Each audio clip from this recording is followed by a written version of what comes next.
Okay, Mr. Khalid, you want to address that? Yes. So first of all, I want to say this property is in District 6. It's not my district. It is the district I represent. It belongs to the people. But everyone that I've talked to on Old National is excited about it.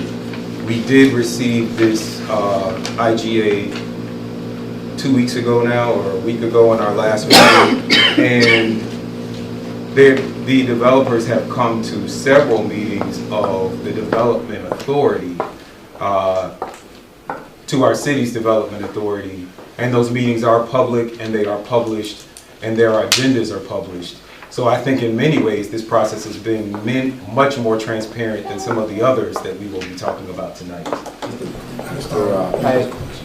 This particular property, does it in any way interfere with the Motherland project? It's the same area. Same area. Can you elaborate what the Motherland project is? Well, one of the things, to some degree, one thing about economic development is you can tell anything. And we name it, we codename it, so that we can go through the process. That's nothing that you can laugh, but Fulton County does, every government does that. But you know, because you do not want to. You just talking about transparency. Excuse me. This is not a trend that's new. But it's on this, all I want to know if it's on the same property. Yes. Okay. So I'm sorry, I just want to ask, so Mayor, are you saying that there's a development project that's happening in my district that you haven't talked to me about? Because I've never heard the Motherland project before. There's a development project that is not complete, just conversation in your district. Thank you. It's good to hear. This is one of the advantages of having a city development authority, all of whose members are city residents.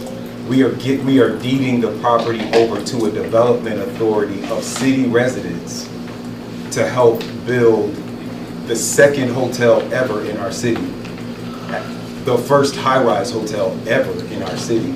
And city residents will oversee the development and work to make sure that it is something that people in this city are interested in having.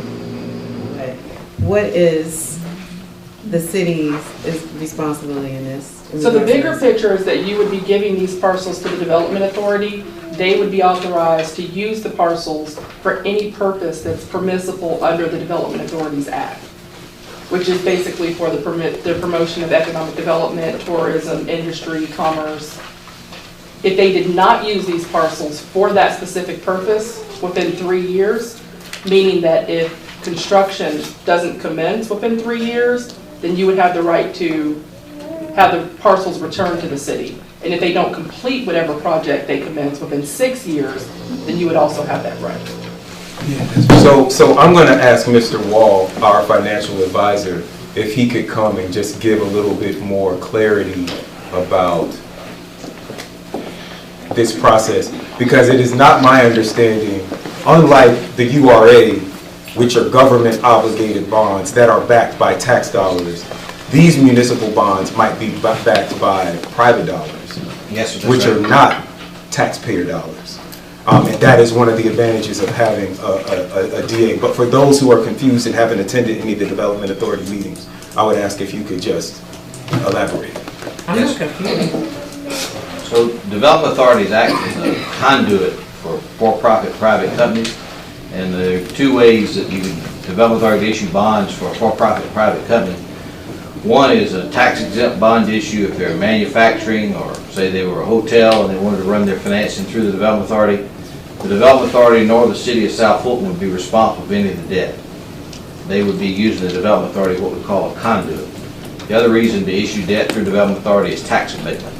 And in that, they call it a phantom bond, where no real money exchanges hands, but you have to have title to the property in the name of the Development Authority to make it exempt from property taxes. So,